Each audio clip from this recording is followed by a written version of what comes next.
Report आपने देखी। बात इस बात की चल रही है और चर्चा इस बात की तेज है कि शीतकालीन यात्रा में प्रधानमंत्री नरेंद्र मोदी आ सकते हैं उत्तराखंड। और जब प्रधानमंत्री उत्तराखंड आने की चर्चा इस वजह से भी तेज हुई क्योंकि जब 38वें राष्ट्रीय खेलों का शुभारंभ प्रधानमंत्री ने देहरादून में आकर किया तो उन्होंने शीतकालीन यात्रा का जिक्र किया और इस बात की इच्छा जाहिर की कि वो भी शीतकालीन यात्रा का हिस्सा बनना चाहते हैं।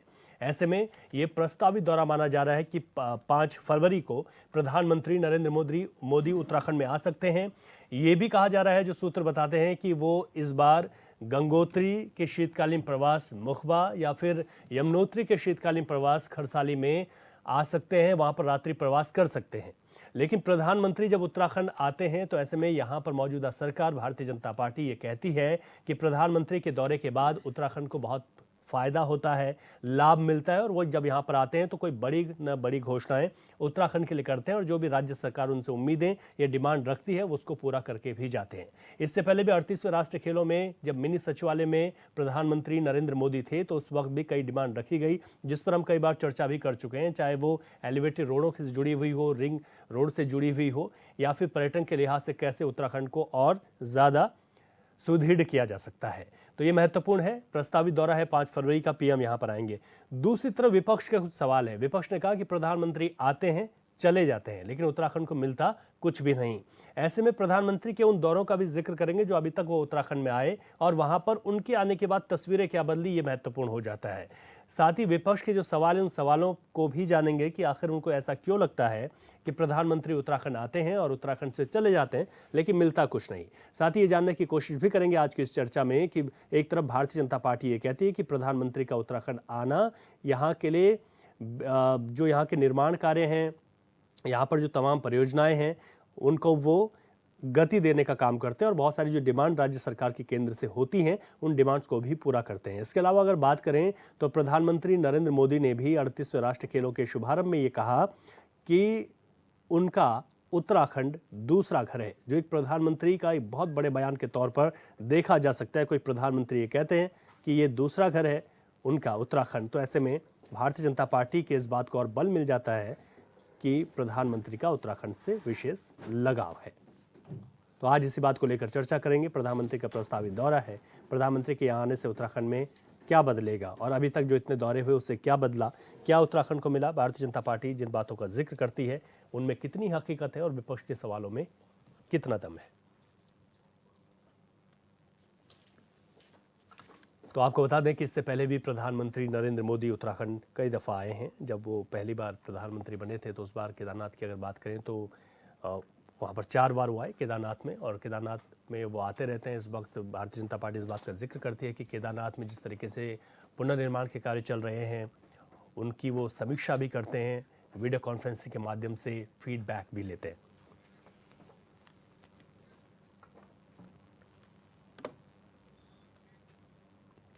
तो क्वेश्चन आवर में आज इसी बात को लेकर चर्चा करेंगे। एक तरफ भारतीय जनता पार्टी ये कह रही है कि प्रधानमंत्री नरेंद्र मोदी जब भी उत्तराखंड आते हैं तो राज्य को विशेष सौगातें मिलती हैं।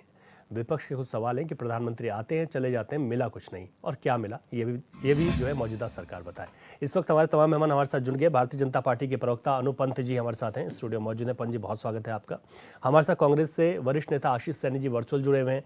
सैनी जी बहुत स्वागत है आपका। मीनाक्षी घिल्डियाल जी हैं, उत्तराखंड क्रांति दल की प्रवक्ता है। मीनाक्षी जी आपका बहुत स्वागत। राजनीतिक विश्लेषक हमारे साथ विजेंद्र रावत जी जुड़े हैं। विजेंद्र रावत जी आपका बहुत स्वागत है, आप भी वर्चुअल हमारे साथ जुड़े हैं। पहला सवाल आशीष सैनी जी आपसे कर लेते हैं। प्रधानमंत्री का प्रस्तावित दौरा है, ऐसा माना जा रहा है कि 5 फरवरी को वो शीतकालीन यात्रा में का हिस्सा बन सकते हैं और उत्तराखंड में आ सकते हैं। सवाल ये है कि प्रधानमंत्री उत्तराखंड आते हैं तो मौजूदा सरकार ये कहती है कि बड़ा फायदा प्रदेश को मिलता है, बहुत सारी योजनाओं को गति मिलती है और बहुत सारी सौगातें प्रधानमंत्री देकर जाते हैं। विपक्ष किस तरीके से देखता है कि प्रधानमंत्री के इन दौरों को और उत्तराखंड को मिलती हुई सौगातों के बारे में जो भारतीय जनता पार्टी कह रही है?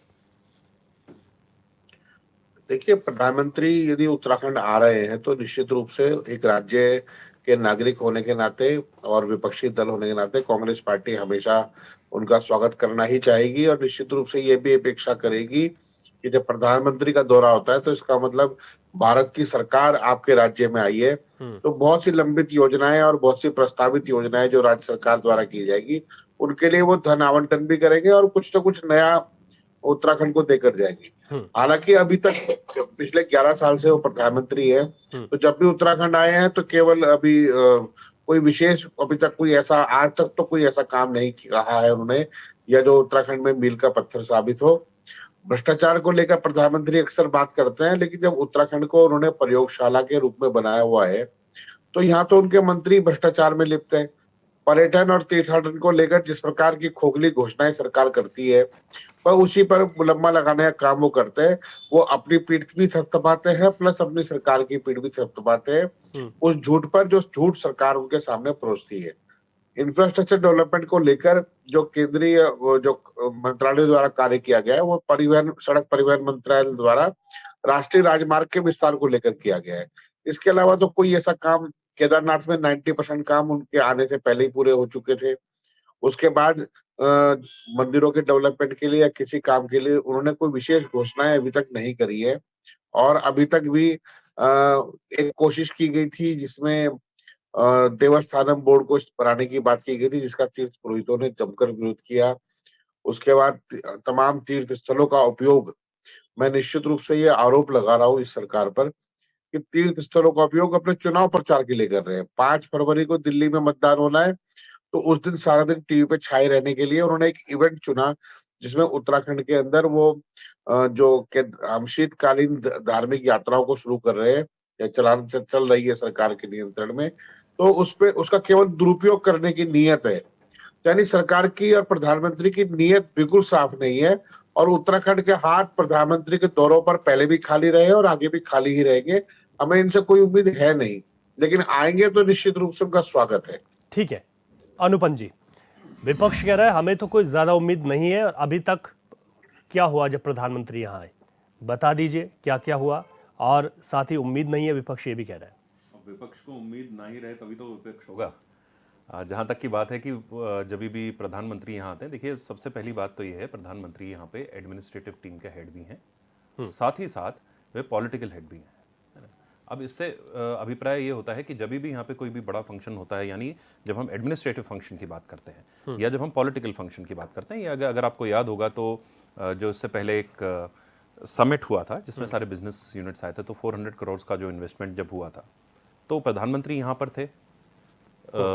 ये बातें रखी गई, और आप सबको भी पता होगा कि उस समय हम लोगों ने देखा कि सेंटर से देहरादून का जो कनेक्ट है या यहाँ के जो बिजनेस यूनिट्स हैं उनका कनेक्ट है बहुत दूर है। उसके बाद भी 400 करोड़ की एक बार इन्वेस्टमेंट यहाँ पे हुई, लेकिन काम क्या था कि मोदी जी के या जो हमारे पूरी जो टीम है मोदी जी के अंडर, उनका एक पूरा नेतृत्व ने ये सोचा कि भाई किस तरीके से ये कनेक्शंस बढ़े। जैसे कि इन्होंने बात करी कि राज्य मार्गों की, तो राज्य मार्ग बहुत एसेंशियल है।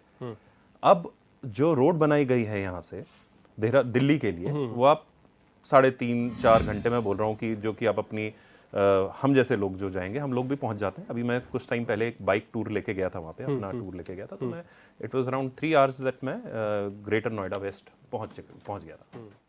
तो एक बड़ा काम है। आप बाजपुर के लिए जाएं, पहले आप जाते थे तो आपको घंटों घंटों खड़े रहना पड़ता था। जब आप जाते थे, क्या बोलते हैं, बिजनौर से ऊपर आप जाते थे, उसके बाद आप राइट लेते थे और उसके बाद ट्रैफिक में रहते थे, जूझते हुए आगे चलते थे। अब 6 लेन रोड आप उसमें से चले जाएं, आप डायरेक्टली काशीपुर पहुंच जाते हैं। मतलब there is no time to waste. Third, अगर मैं बात करूं कि हम लोग बड़े, जैसे हम लोग हैं अपनी नौकरियों में थे, हाँ। एक आदमी का सपना होता है घर बनाने का, है ना। तो प्रधानमंत्री आवास योजना के तहत यहाँ पर कितने घर बने हैं, अगर हम इसी डेटा को ही देख ले, अगर हम सिर्फ जिस जगह पर हम स्टूडियो में बैठे हैं उसके आसपास के एरिया में देख लें, तो जितने भी नए लड़कों ने घर बनाए हैं उनमें से 2000 अभी चल रहा है 25, अब मैं बताऊं 2019, 2017, 18, 19, इस टाइम पे जितने भी लोगों ने घर बनाए हैं वो मेरे जैसे ही, उस समय तो मैं नौकरी में हुआ करता था, नौकरी में वाले लड़कों ने घर बनाए हैं, प्रधानमंत्री आवास योजना के तहत बनाए हैं। तो उसका ये मैं बात करूं कि हर स्टेट में अगर प्रधानमंत्री जाते हैं, मैं यही नहीं कह रहा हूं कि उत्तराखंड में वो आते हैं, हर स्टेट में जब वो जाते हैं तो कुछ ना कुछ एक नई कृति, एक नई योजना सफल होती हुई दिखती है। परंतु उत्तराखंड से विशेष प्रेम है, विशेष प्रेम होगा भी, जो उन्होंने बताया। और लगातार जब भी वो यहाँ पे आते हैं, तो जैसे केदारनाथ वो गए, केदारनाथ में टूरिज्म एक हमारा है, एक आध्यात्मिक टूरिज्म जिसको हम बोल सकते हैं, एकमात्र स्टेट हमारा है जिसमें हम बोल सकते हैं कि प्लेंटी ऑफ आध्यात्मिक टूरिज्म है। लेकिन उसके साथ पीसफुल टूरिज्म, उसके साथ में हमारा जिसको बोलते हैं हम एक रिजॉर्टफुल टूरिज्म जिसकी बात कर रहे हैं वो प्रधानमंत्री जी के, जैसे ही आपने देखा होगा केदारनाथ में गए थे, उन्होंने वहां पर थोड़ा समय व्यतीत करा, उसके बाद से आप टूरिज्म में हाइक देखिए। दूसरी बात उन्होंने कही कि भाई डेस्टिनेशन वेडिंग्स हैं, डेस्टिनेशन वेडिंग्स की बात करी प्रधानमंत्री जी ने। और ऋषिकेश के जो कैंप्स हैं, अगर आप अभी गट्टू घाट की तरफ जाएं या आप थोड़ा सा और ऊपर की तरफ जाएं, कोडियाले से थोड़ा सा ऊपर जाएं, तो वहां पे शादियां हो रही हैं, डेस्टिनेशन वेडिंग्स वहां पे शुरू हो चुकी हैं। पहले वहां पे कुछ ऐसा होता था कि कुछ पार्टीज के लिए हो जाए या जो राफ्टिंग करने आते थे उन लोगों को वहां पे टिकाया जाता था। आज की डेट में वहां पे शादियां हो रही हैं और अच्छे अच्छे रिजॉर्ट्स बन गए हैं, and that too temporary resorts. Total resorts नहीं है कि ऐसा कि आपने बिल्कुल बना दिया है और कब्जा कर लिया है, नहीं, हाँ, टेम्पररी रिजॉर्ट्स बने हुए हैं, ब्यूटीफुल रिजॉर्ट्स बने हुए हैं। तो क्या होता है कि लोगों का विश्वास बनता है, ठीक है, धंधा विश्वास से चलता है, लोगों के अंदर विश्वास है, उन्होंने अपनी कर्मठता से वो करके दिखाया है, लेकिन उन्होंने अपना लीडर जो है प्रधानमंत्री मोदी जी को माना है, इसकी वजह से ये सपना पूरा हुआ। ठीक है, मैं मीनाक्षी जी पर जाऊंगा, लेकिन आशीष सैनी जी, जो मेरा सवाल था उस पर जो अनुपम जी ने जवाब दिया, कितना संतुष्ट हैं आप उससे? नहीं, मैं तो 0% संतुष्ट हूँ। सवाल कुछ और था, जवाब कुछ और दिया। ये डेस्टिनेशन वेडिंग पर पहुंच गए। ये ऐसा लगता है कि मोदी जी कोई टेंट का काम करते होंगे तो उन्होंने वहां डेस्टिनेशन वेडिंग शुरू कर दी। बात यह कि उत्तराखंड राज्य को क्या मिला? उत्तराखंड राज्य के नागरिक को क्या वीरचंद सिंह गढ़वाली योजना के तहत कोई भी टूरिज्म प्लान में कोई हिस्सेदारी मिली है? बिल्कुल नहीं मिली। आप उत्तराखंड में जाइए तो यहाँ के मंत्री अपने लड़के को बेरोजगार बताकर तो योजनाओं का लाभ ले रहे हैं, टेंडर ले रहे हैं, लेकिन किसी को लाभ नहीं मिल रहा। राज्य के नागरिक का क्या फायदा हुआ? राज्य की अर्थव्यवस्था में क्या लाभ है? कोई ऐसा विशेष, ये सोचते हैं कि पानी की बोतल पर 18% जीएसटी ले लेंगे तो यही इनका लाभ हो जाएगा। ये दरअसल केवल एक ध्यान भटकाने के लिए है। प्रधानमंत्री को 5 फरवरी को दिल्ली में अपने आप को दिखाना है कि वो उत्तराखंड में घूम रहे हैं, अब टीवी पर चलाना है खुद को, और वो धार्मिक उद्देश्य उनको की धार्मिक ध्रुवीकरण करेंगे, इसके अलावा कुछ है नहीं। बात यह है कि उत्तराखंड के इंफ्रास्ट्रक्चर डेवलपमेंट के लिए प्रधानमंत्री ने कितना बजट अलॉट किया, राज्य सरकार ने कितना उसको पास किया। ये कपोल कल्पित बातें जो अपने आप ने आत्मबोध की जो कहानी सुनाई है, इन कहानी का यथार्थ में तो शून्य रिजल्ट है। एक भी अच्छा, काम नहीं हुआ है, एक भी नहीं हुआ है। ठीक है, और ठीक जो है, 400 करोड़ की आप बता रहे हैं कि 400 करोड़ हाँ, का निवेश आया, हाँ। 4 रुपए का निवेश नहीं आया अभी तक। अच्छा, ठीक है, मैं पहले चर्चा में सभी के यहाँ पर वक्तव्य ले लेता हूँ, उसके बाद फिर आगे बढ़ेंगे कि और हम थोड़ा विषय पर भी रहेंगे, क्योंकि हम बात ये कर रहे हैं कि प्रधानमंत्री के आने से क्या कुछ मिलता है प्रदेश को, क्या कुछ मिला है। मीनाक्षी जी, आपका क्या कुछ कहना है इस पर? भारतीय जनता पार्टी कह रही है कि प्रधानमंत्री आते हैं तो सीधे तौर पर प्रदेश को बड़ा फायदा होता है, इससे पहले भी उनके दौरे रहे तो बहुत कुछ बदला है। देखिए रवि जी, अच्छी बात है कि विशेष लगाव है, लेकिन ये सोचना पड़ेगा कि ये विशेष लगाव राज्य से है या राज्यवासियों से भी है। हमारे लिए चिंता का विषय ये है कि आप राज्य में विशेष लगाव लगा के आपने राज्य का जो तहस नहस किया है वो हम सभी देख रहे हैं, और वहीं पे हम लोग देख रहे हैं कि राज्यवासियों की क्या हालत है। यदि अगर देखिए बोलने वाली बात है कि इनका राज्य से बहुत ज़्यादा विशेष लगाव है। मेरा तो ये सवाल है कि हम जिन नेताओं को अपने राज्य के लिए चुन रहे हैं, क्या उन नेताओं का हमारे राज्य के लिए लगाव है? और यदि इन लोगों का इतना ही लगाव है इस राज्य को लेके, तो यहाँ पर इतना बेरोजगारी क्यों है, यहाँ इतना पलायन क्यों है? अब ये सोचिए कि जो अंकिता भंडारी जैसी बेटियां हैं वो क्यों मर रही हैं, उनको न्याय क्यों नहीं मिल पा रहा है? तो विशेष लगाव यदि इन चीजों में भी डिसीजन होता तो हमें लगता कि हाँ वाकई इस राज्य को लेके बहुत चिंतित हैं हमारे प्रधानमंत्री जी। लेकिन ये सब जो है वो दिखावा है। स्मार्ट सिटी के नाम पे आपने देहरादून के अभी हमारे प्रवक्ता जो हैं, भाजपा के प्रवक्ता कह रहे थे कि यहाँ पे व्यक्ति ने घर बना लिया। आप थोड़ा एक्चुअली बड़ी बड़ी मीटिंग्स में बैठते हैं, बड़ी बड़ी जगहों पे जाते हैं, तो इसलिए छोटी जगहों की आपको पता ही नहीं है कि क्या स्थिति हो गई है। देहरादून को नगर निगम के जो ग्रामीण क्षेत्र थे उनको नगर निगम में लाके जो जमीन की कीमत इन्होंने यहाँ पे बढ़ाई है, एक आम व्यक्ति यहाँ पे मकान नहीं खरीद सकता है, जमीन नहीं खरीद सकता है। देहरादून की ये स्थिति कर दी है। स्मार्ट सिटी के नाम पे आपने कहा था कि यहाँ पे मेट्रो ट्रेन आएगी, नियो मेट्रो की बात हुई थी, आज 8 साल हो गए, उस नियो मेट्रो का कहीं नाम नहीं है। स्मार्ट सिटी के नाम पे आपने स्मार्ट टॉयलेट बनाए हैं, आज वो स्मार्ट टॉयलेट्स की आप हालत जाके देखिए क्या है। सिर्फ बना देना जो है वो संपूर्ण नहीं होता है, बल्कि उसकी देखरेख भी बहुत जरूरी होती है।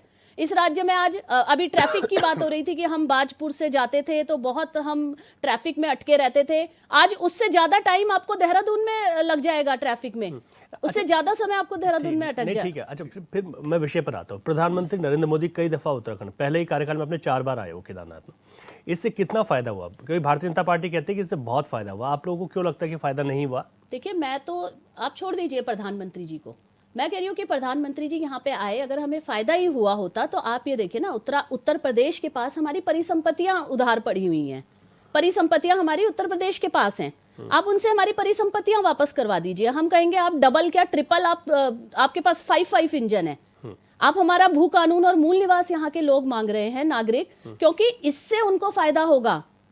आप जो बात कर रहे हैं, अभी आपने यूसीसी कानून लेके आए हैं, इस देवभूमि में यूसीसी कानून, देखिए इनका जो दौरा है ना, वो एक्चुअली इसीलिए है कि हमने प्रथम एक राज्य बना दिया जिसमें यूसीसी कानून लेके आए हैं। उस यूसीसी कानून से यहाँ के नागरिकों का जो हम मूल निवास की मांग कर रहे थे, उसको बिल्कुल इन्होंने खत्म कर दिया। आप इस देवभूमि में लिव इन रिलेशन को लीगलाइज करने की कोशिश कर रहे हैं, और ऊपर से इसके अंदर एक क्लॉज ये भी आता है कि यदि कोई एक व्यक्ति यहाँ पे 1 साल से किसी लिव इन रिलेशन में रह रहा है तो वो यहाँ का निवासी बन जाएगा। तो आप ये सोचिए कि प्रधानमंत्री के आने का यहाँ के मूल निवासियों को क्या फायदा है। कुछ चीजें स्पष्ट हुई ना, जिस बात को आप कह रहे हैं कि 1 साल से रहता है, अगर वो सरकारी योजनाओं का लाभ ले रहा है तो इसलिए उसके लिए वो जरूरी हो जाता है, मूल निवास से उसका मतलब नहीं है। वो भी नहीं है एक्चुअली मूल निवास इसलिए मैं बोल रही हूँ कि 1 साल से यहाँ पर रहता है तो वो कानून मूल निवास यहाँ पे है ही नहीं। अगर मूल निवास यहाँ पे होता तो हमारे अधिकार यहाँ पे सुरक्षित होते। ठीक है मीनाक्षी जी, नहीं अनुपम जी बाद में आऊंगा आपके पास, क्योंकि इस वक्त हमारे साथ विजेंद्र रावत जी हैं, राजनीतिक विश्लेषक हैं।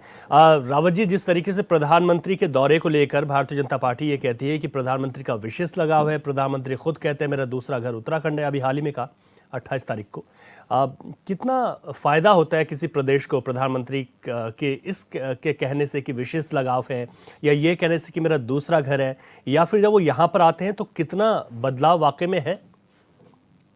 मुझे लगता है कि किसी भी जगह जब प्रधानमंत्री आते हैं, वो देश के लीडर हैं। मुझे लगता है कि मांगने वाला भी उतना ही चालाक, उतना ही होना चाहिए कि ताकि वो यहाँ के लिए क्या मांग सकता है। अभी शीतकालीन यात्रा की बात है, ये बहुत ही मुफीद है, और मुझे लगता है जब निशंक जी थे तब भी इसकी मीटिंगें होती थी कि शीतकालीन यात्राएं होनी चाहिए। और आपको मैं बता दूं कि उत्तरकाशी का एक एरिया पड़ता है, सांकरी एरिया, सांकरी जोखोल, वहाँ के युवाओं ने अपने लेवल पर इतना साल भर वहाँ विंटर का इतना जबरदस्त टूरिस्ट आ रहा है, आजकल भी वहाँ के गांव ने खुद ही लड़कों ने किया, लेकिन वहाँ के जो उन्होंने खुद ही डेस्टिनेशन बनाए हैं, सर्च करे हैं, उनका अनुसंधान किया है, वो यहाँ के टूरिज्म के नक्शे में नहीं है। टूरिज्म डिपार्टमेंट डिफरेंट है स्टेट का। अभी शीतकालीन इसकी बात हो रही है तो बिल्कुल ये बहुत ही शानदार है। और एक प्रधानमंत्री ने पहले भी इन्होंने मिलेट की बात करी थी, आज देखिए आपको पहाड़ में मंडुआ जो है, जो 15-20 रुपए किलो होता था, आज उसकी गवर्नमेंट रेट 40 रुपए किलो है, 38.5 रुपए किलो है। तो मुझे लगता है फायदा तो होता है, लेकिन स्टेट उसमें कितना कारगर, किस ढंग से उसको इम्प्लीमेंट करता है। अब शीतकालीन है। ठीक, संपर्क टूट गया, एक बार फिर से जुड़ेंगे विजेंद्र रावत जी के पास।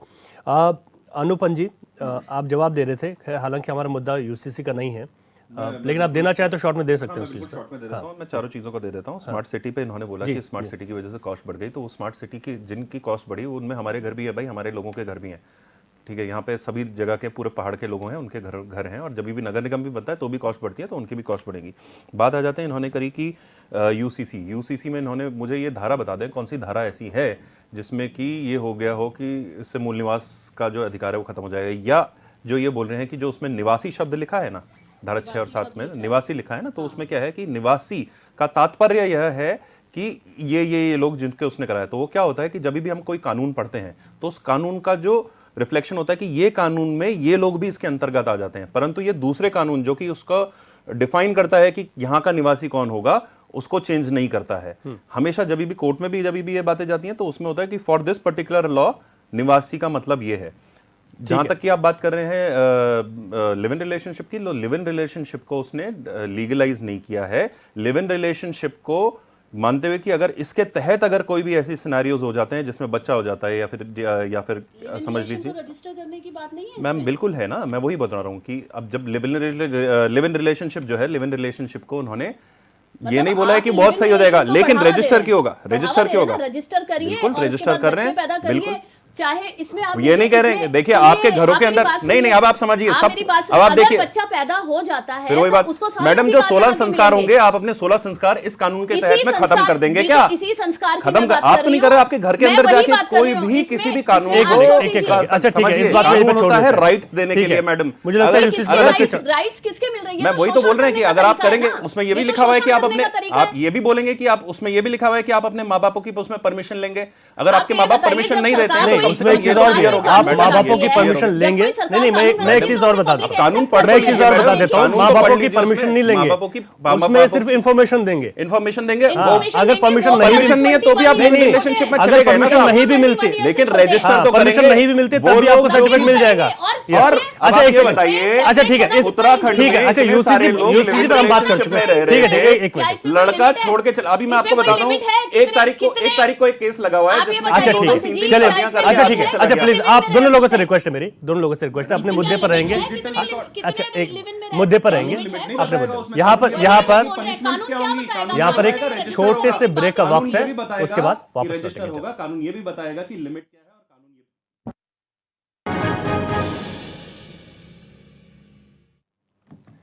ब्रेक के बाद एक बार फिर आपका स्वागत है। क्वेश्चन आवर में आज चर्चा कर रहे हैं, प्रधानमंत्री नरेंद्र मोदी जब उत्तराखंड आते हैं तो भारतीय जनता पार्टी कहती है उत्तराखंड को बहुत कुछ मिलता है, बहुत कुछ मिला है, विपक्ष के सवाल भी हैं। एक बार फिर से अपने मेहमानों के पास चलते हैं। आशीष सैनी जी, एक जिक्र कर रहा हूं मैं आदि कैलाश के, जब प्रधानमंत्री आए और एक रिपोर्ट है, आप देख लीजिएगा। वो रिपोर्ट यह है कि अगर जब प्रधानमंत्री आए थे वहां 2023 में, अब 12 अक्टूबर को, और जब उससे पहले का हम देखें तो 10,000 लोग यहाँ पर पहुंचे थे और उसमें 3 गुना बढ़ोतरी होकर ये आंकड़ा इस साल 32,000 गया वहां पर लोगों के पहुंचने का।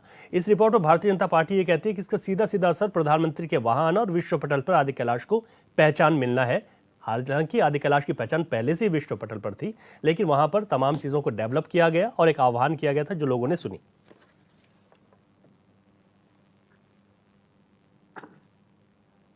आशीष जी। जी, प्रधानमंत्री, मुख्यमंत्री, सांसद, केंद्रीय मंत्री या राज्य के किसी दौरे पर,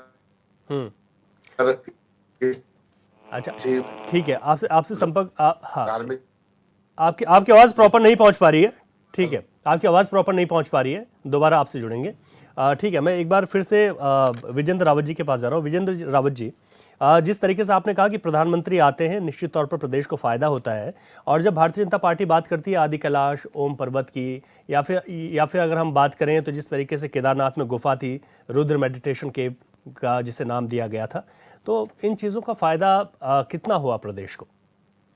देखिए, निश्चित होता है, और जब शीतकालीन टूरिज्म की बात अगर प्रधानमंत्री करते हैं और वहां आते हैं जी, तो निश्चित उसका फर्क पड़ता है।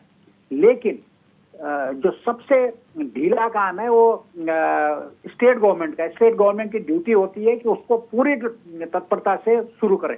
आप देखिए, ये एक आंकड़ा है कि 10 साल में 5 लाख लोगों ने पलायन किया है पहाड़ से, ठीक है, और 10 साल में उत्तराखंड का 30% वोटर बढ़ा है। हाँ, ये है खतरनाक जी। अगर टूरिज्म की हम बात करेंगे पहाड़ के, जब पहाड़ का आदमी वहां रहेगा ही नहीं तो टूरिज्म किसके लिए डेवलप करोगे, कौन उसको करेगा, है कि नहीं। दूसरी बात कहते हैं ऑल वेदर रोड है, ऑल वेदर रोड तो बन गई है, लेकिन हमारा मकसद ये नहीं है कि 5 घंटे में यात्रा बद्रीनाथ केदारनाथ से करके वापस चला जाए। हमारा मकसद है कि जो छोटे छोटे डेस्टिनेशन है उनको डेवलप करें ताकि यात्री वहां रहे, उनको रोजगार मिले। अगर तेजी से आएगा, आपका मकसद ये होगा कि ऑल वेदर रोड आ गया और 5 घंटे में गया और वापस दिल्ली चला गया, तो प्रदेश को क्या फायदा। स्टेट गवर्नमेंट को चाहिए कि वहां के जो और डेस्टिनेशन है उनको डेवलप करे, उन जगह भी पर्यटन जाए, तब तो फायदा है।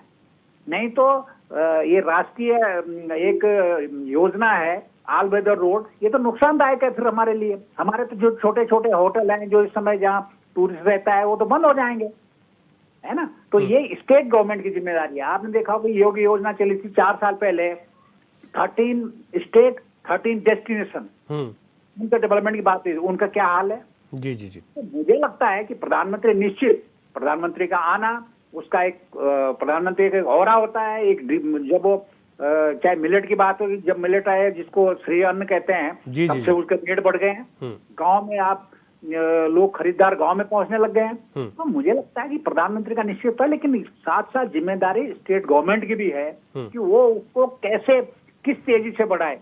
आप टूरिज्म डिपार्टमेंट को देख लीजिए, उत्तराखंड टूरिज्म डिपार्टमेंट है, उसके पास अभी तक जो लोगों ने जहां टूरिस्ट जा रहे हैं वही उनके नक्शे में नहीं है। तो मुझे लगता है ये दोनों तरफ से अगर प्रधानमंत्री आ रहे हैं तो स्टेट गवर्नमेंट को भी उसी ऊर्जा के साथ इस अभियान को आगे चलाना पड़ेगा। आपके एडवाइजर जो बहुत अच्छा टूरिज्म का काम कर रहे हैं पहाड़ में, वो आपको टूरिज्म डिपार्टमेंट की जो एडवाइजरी बोर्ड है उसी में नहीं है। आपने एडवाइजरी बोर्ड के बाहर से एजेंसीज ला रखे, वो आपके एडवाइजर है जिनको पहाड़ का पता ही नहीं है कि वहाँ डेस्टिनेशन कहाँ है। तो मुझे लगता है स्टेट गवर्नमेंट की भी ये जिम्मेदारी है, प्रधानमंत्री का लगाव पहाड़ से है तो उसका फायदा उठाए और आप भी यहाँ एक ऐसी टीम तैयार करें जो पहाड़ के ऊपर उत्तराखंड के जो बुनियादी समस्याओं को जानते हैं, यहाँ के बारे में वो जानते हैं, उनको करें। यहाँ के तो मंत्रियों को पता नहीं है कि क्या क्या होता है। जी जी जी। सब ताली पीटते हैं, जय जयकार करते हैं, आ गए मोदी जी, आ गए। अरे मोदी जी ठीक है, वो राष्ट्रीय लीडर हैं, अगर इस स्टेट में आ रहे हैं, इस तरह के वो शुरू कर रहे हैं, शीतकालीन वो कर रहे हैं तो अच्छी बात है, लेकिन स्टेट गवर्नमेंट भी कुछ करे। वो चले जाएंगे, उसके बाद सब भूल जाएंगे, उसके बाद सब वही हो जाएगा। ठीक है विजेंद्र राव जी। स्टेट गवर्नमेंट का भी अगर डबल इंजन है तो इस इंजन को भी मजबूती से काम करना पड़ेगा, जमीन पे काम करना पड़ेगा, और जो क्वालिफाइड लोग हैं, जो मिट्टी से जुड़े हुए लोग हैं, उनको सरकार ने उनको एडवाइजरी में लेना पड़ेगा, तब जाके कुछ होगा। नहीं तो बाहर के एजेंसी आ रही हैं, वो एडवाइस दे रहे हैं साहब यहाँ के टूरिज्म के डेवलपमेंट पे, उन्हीं को पता नहीं है कि कौन जगह कहाँ है पहाड़ में। तो ये जरा स्टेट गवर्नमेंट का जो यहाँ का इंजन है ये ढीला है। प्रधानमंत्री तो निश्चित उनका लगाव है और स्वागत योग्य कदम है प्रधानमंत्री का। ठीक है। आशीष सैनी जी, आपके पास एक बार फिर से आ रहा हूँ। भारतीय जनता पार्टी ने कहा कि आदि कैलाश और ओम पर्वत जब प्रधानमंत्री आए और उसके बाद एक आंकड़ा सामने निकल कर आया कि 3 गुना बढ़ोतरी हुई वहां पर जाने वाले लोगों की। निश्चित तौर पर ये चाहे होम स्टे वाले हों, वहां पर तो बल्कि जो पूरा संचालन है उस संचालन को भी वहाँ के जो वहाँ की लोकल जो टैक्सियां हैं उनके माध्यम से किया गया, उनको भी अच्छा रोजगार मिला, इस बात का भी दावा किया जाता है। इसके पास में दारमा वैली है, वहाँ पर भी 8,000 से अधिक यात्री पहुंचे, ऐसा पहली बार हुआ। इस तरीके के फायदे होते हैं प्रधानमंत्री के आने से, और इन फायदों को विपक्ष किस तरीके से देखता है, किस नजर से देखता है? नहीं, हम इस तरह के जो किसी भी तीर्थाटन अथवा पर्यटन के स्थान पर यदि कोई विशिष्ट व्यक्ति आएगा तो निश्चित रूप से वहां पर आवाजाही करने वाले लोगों की संख्या भी बढ़ती है, उसका प्रचार प्रसार भी होता है, सब कुछ है। लेकिन यहाँ सवाल सरकार की नीयत का है। प्रधानमंत्री जब यहाँ आते हैं और यहाँ पर बड़ी बड़ी घोषणाएं करते हैं तो बड़ी घोषणाएं गायब मिलती है। केवल इतना आना कि वो आदि कैलाश आए, आदि कैलाश का प्रचार हो गया, कल को वो मेरे पड़ोस के एक मंदिर में आएंगे तो उसका भी प्रचार प्रसार होगा, वहां भी श्रद्धालुओं की संख्या बढ़ जाएगी। तो यानी ऐसे कौन से श्रद्धालु हैं जो केवल इस बात का इंतजार कर रहे हैं कि प्रधानमंत्री उसका प्रचार करें और हम वहां पहुंचे? इसमें अधिकतर संख्या तो भारतीय जनता पार्टी के जुड़े लोगों की और इनकी कंपनियों की होती है। वो अपने लोगों को भेजकर भी वहां पीआर कराने का काम करते हैं। दूसरा यह है कि तीर्थ यात्री जब उत्तराखंड राज्य में प्रवेश कर रहा है और वहां जब तक रहेगा और जब तक वापस जाएगा, उन तीर्थ यात्रियों की सुविधाओं के मामले में पर सरकार द्वारा या केंद्र सरकार द्वारा वित्त पोषित किस योजना के तहत लाभ हुआ है। दूसरा, वीर चंद्र सिंह गढ़वाली योजना केवल पर्यटकों के लिए बनाई गई है कि जब पर्यटकों यहाँ आए उनके लिए सेवाओं की और उनकी व्यवस्थाओं की जरूरत पड़े और कोई इंफ्रास्ट्रक्चर डेवलपमेंट करना हो तो राज्य के नागरिक उस योजना का लाभ लेकर आर्थिक रूप से मजबूत होकर कुछ न कुछ, चाहे होटल्स बनाए, चाहे टैक्सी सर्विस, बस सर्विस या कुछ भी करे। उस योजनाओं के लिए प्रधानमंत्री ने कोई बजट नहीं दिया है, पहली बात। दूसरी बात, प्रधानमंत्री राज्य में निवेश की बात करते हैं, वो निवेश खोखला साबित हुआ है। तीसरी बात यह है कि जब ये किसी धार्मिक स्थल पर जाते हैं और वहां आवाजाही करने वाले लोगों की संख्या बढ़ती है तो भाजपा उन्हें जबरदस्ती ये साबित करने लगता है कि ये हमारे लोग हैं और हमें इनकी जो है सेवा करने के बजाय केवल इनकी जेब से 18% जीएसटी वसूलनी है। इसके अलावा इनका कोई उद्देश्य दिखाई नहीं देता। बार बार ये कहते हैं कि टूरिस्ट आएंगे हमारी आर्थिक प्रगति बढ़ेगी, तीर्थयात्री आएंगे हमारी आर्थिक शक्ति बढ़ेगी। यानी आपकी नजर उनकी जेब पर तो है लेकिन उनकी सुविधाओं पर नहीं है।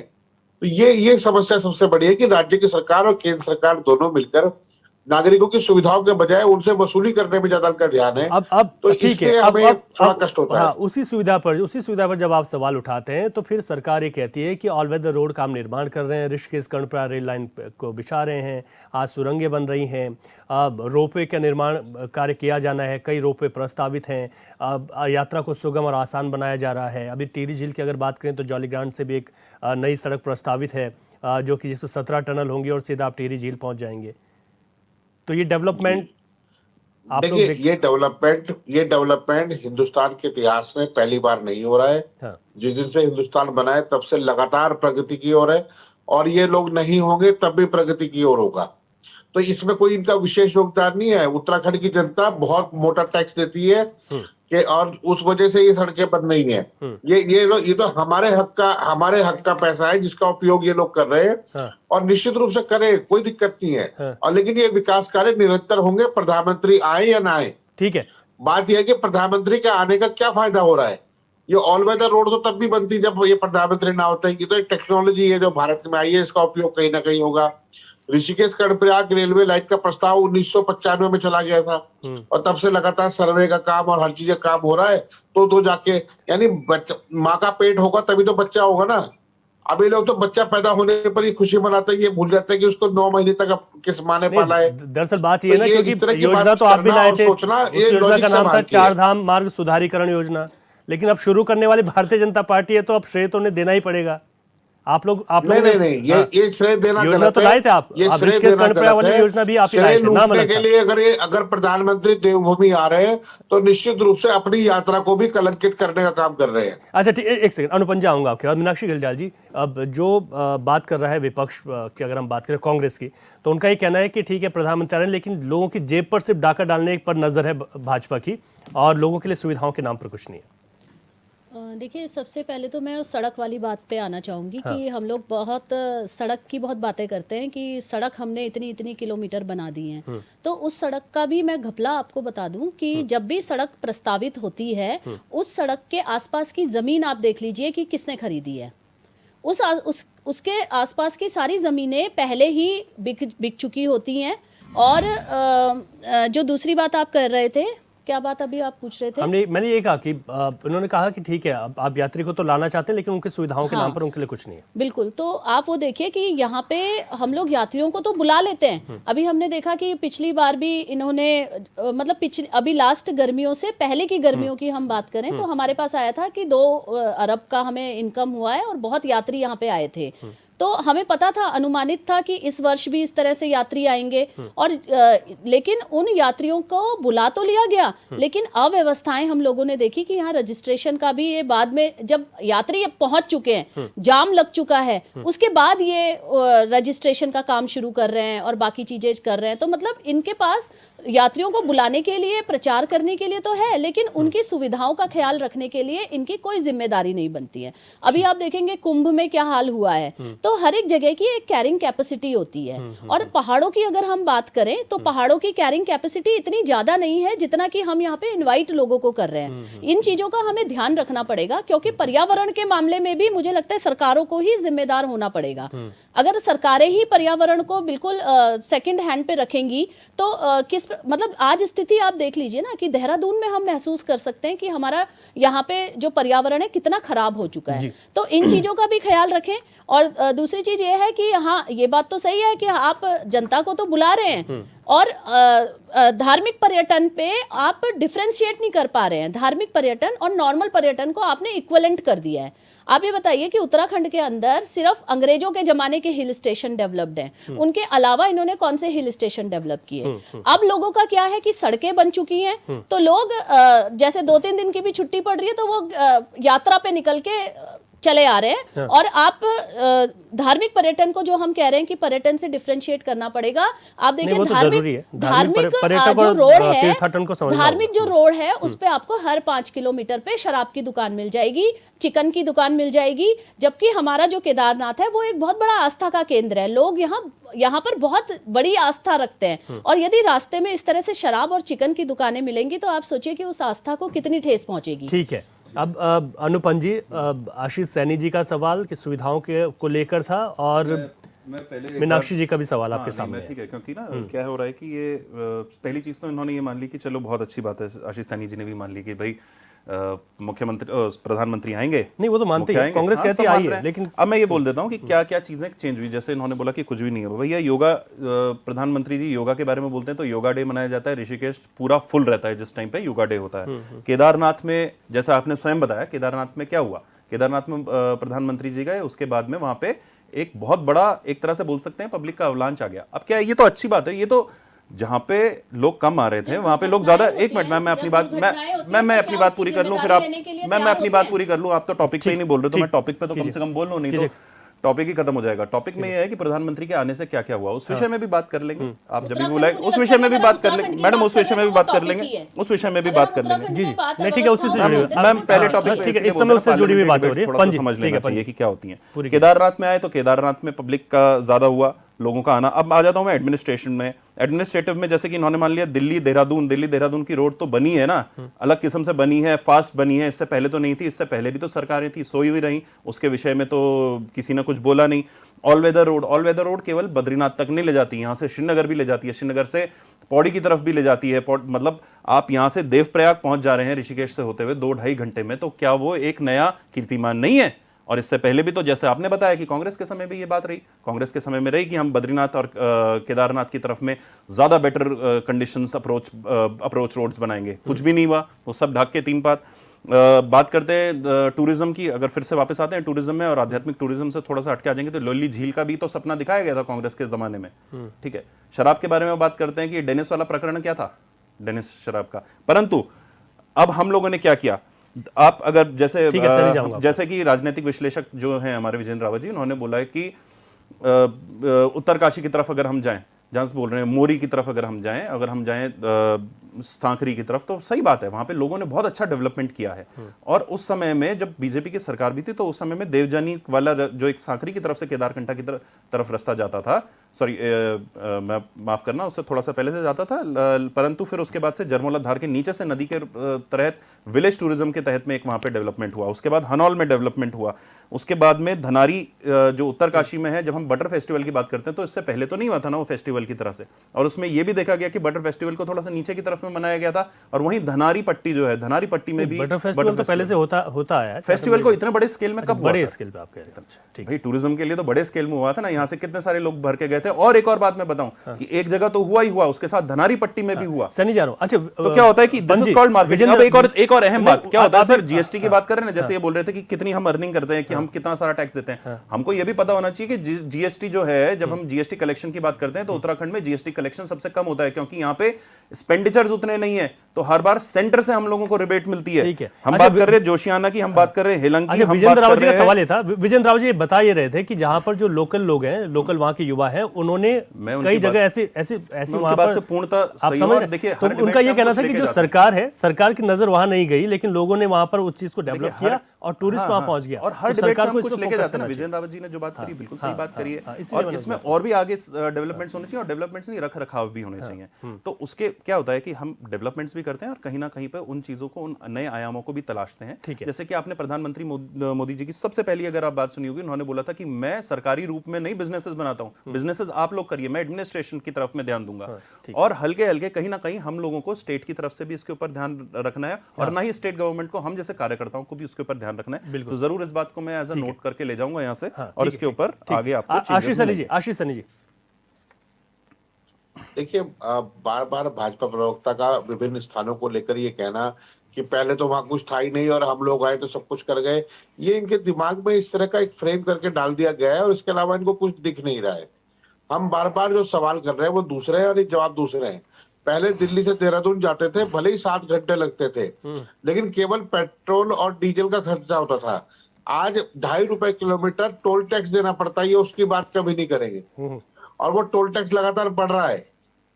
नई कंपनी आ रही है, टोल टैक्स से स्थानीय लोगों को छूट मिलनी चाहिए 60 किलोमीटर तक, वो भी नहीं मिल रही है। और जिस तरीके से यात्रियों को ये बार बार उत्तराखंड बुलाना चाहते हैं और टोल टैक्स वसूल कर उनकी जेब काट रहे हैं, वास्तव में तो लुटेरे के रूप में काम कर रहे हैं। और जितना झूठ ये कांग्रेस सरकार को लोग लेकर बोल रहे हैं, वो झूठ इनके ऊपर ही आकर गिर रहा है। ये खुद नहीं बता पा रहे, ये कह रहे हैं कि ये सड़क हमने बढ़िया बना दी। तो भाई सड़क पहले थी तो बढ़िया बनी, अब तो सड़कें आप बेच चुके हैं ना व्यापारियों को और कारोबारियों को। एक बात, एक चीज और मैं जोड़ रहा हूँ कि तीर्थाटन के लिए यात्रियों की सुविधाओं को बढ़ाने के लिए एक सिंगल काम का जिक्र इन्होंने पूरी चर्चा में अभी तक नहीं किया कि ये काम हमने किया है। वो सड़क केंद्रीय सड़क मंत्रालय द्वारा बनाई गई है, जिनका मूल प्रस्ताव भुवन चंद्र खंडूरी जी जो तत्कालीन केंद्रीय मंत्री थे उनके द्वारा अटल बिहारी वाजपेयी की सरकार में किया गया है। राजमार्गों के निर्माण का और उनके विस्तार का श्रेय या तो उनको है या उसके बाद नितिन गडकरी जी को है। लेकिन इस सरकार में मैं प्रधानमंत्री जब यहाँ दौरा करते हैं तब वो क्या देकर जा रहे हैं? भारतीय जनता पार्टी सवाल उस पर है। अब आप किसी को स्पेशल किसी एक व्यक्ति नहीं, मैं तो भारतीय जनता पार्टी के कार्यों को बता रहा हूँ ना, जो ये भूल चुके हैं। ये तो अटल जी के कार्यों को भी भूल गए, खंडूरी जी के कार्यों को भी भूल गए, ये तो अपनी सरकार के मंत्री नितिन गडकरी के कार्यों को भूल गए। इन्हें तो एक मोदी जी याद है, बस उसके अलावा कोई याद है नहीं। और झूठ बोल रहा है तो झूठ बोलते रहिए।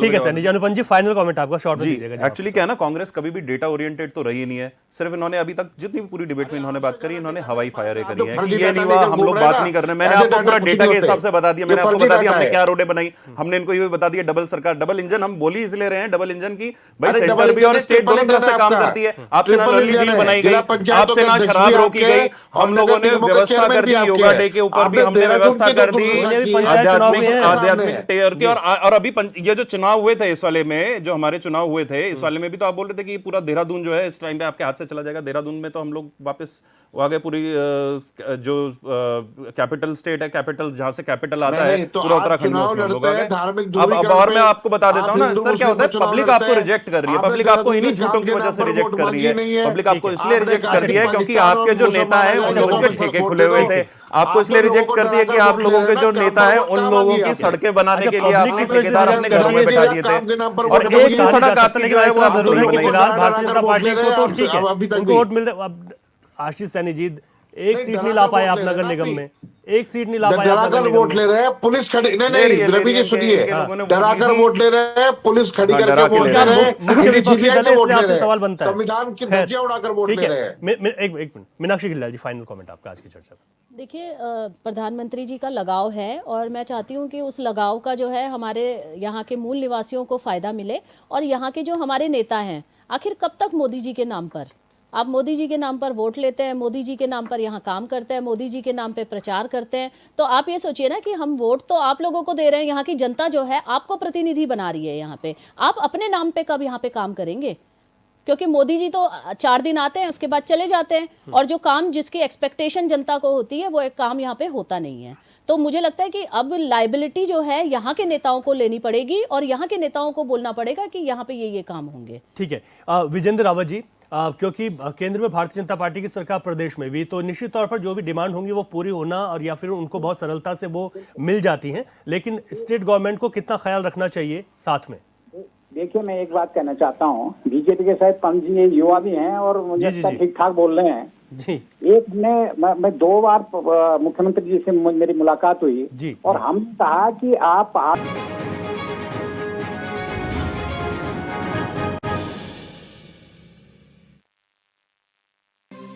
मैं पहाड़ों को रेबासी, तू दिल्ली रोण वाली, मैं धारा को पानी वालू, तू बिस्ले किल किल ग्वार मारे जगदम्बा गे जय बोला जौन सारी जादू तेरी नकली पर्वतों का वास हमारे रे सोमा गौरा प्राणों से प्यारी या जन पूजा हरिद्वार बद्री केदार गंगा भागीरथी।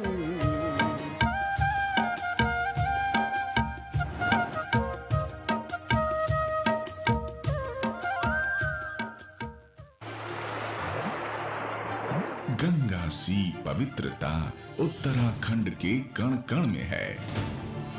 HNN 24/7 जुनून सच दिखाने का।